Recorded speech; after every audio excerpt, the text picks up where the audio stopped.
Bugun sizlar bilan disbakteriozlar haqida gaplashamiz. Disbakterioz ichak mikroflorasi balansining buzilishi, normadagi kerakli foydali mikroorganizmlarning kamayib ketib, ziyonli zarar keltiradigan mikroorganizmlarning ko'payib ketishi. Bu alohida bitta kasallik emas, qaysidir kasalliklarning fonidan kelib chiqadi. Buning kelib chiqish sabablari: birinchi o'rinda noto'g'ri antibiotiklarni uzoq muddatda olish natijasida kelib chiqadi.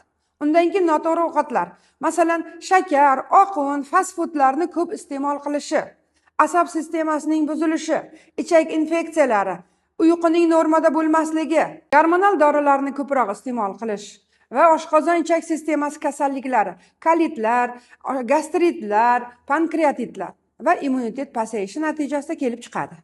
Buning belgilari: qorinning dam bo'lishi, qorinda og'riq, gaz to'planishi, ko'ngil aynishi, og'izdan noxush ta'm kelishi, ich o'tishi yoki ich qotishi, teridagi turli xil toshmalar, allergiyalar.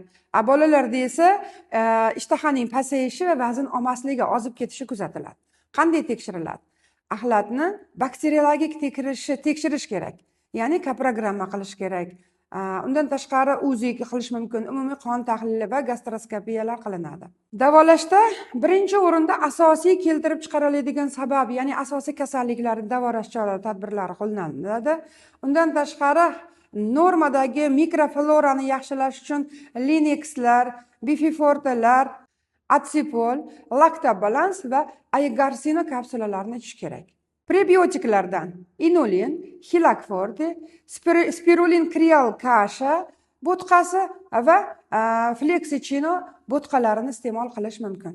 Va albatta ovqatlanishni to'g'rilashimiz kerak. Hayotimizdan o'sha shakar, oqunlarni chiqarib yuborib, gazli ichimliklarni chiqarib yuborib, uni o'rniga kerakli, foydali kletchatkaga bo'y bo'lgan brokoli, sabzavotlar, turli xil sabzavotlar, undan tashqari mana bu chiya urug'i, zig'ir urug'i, shunga o'xshagan shifobaxsh damlamalarni iste'mol qilish kerak.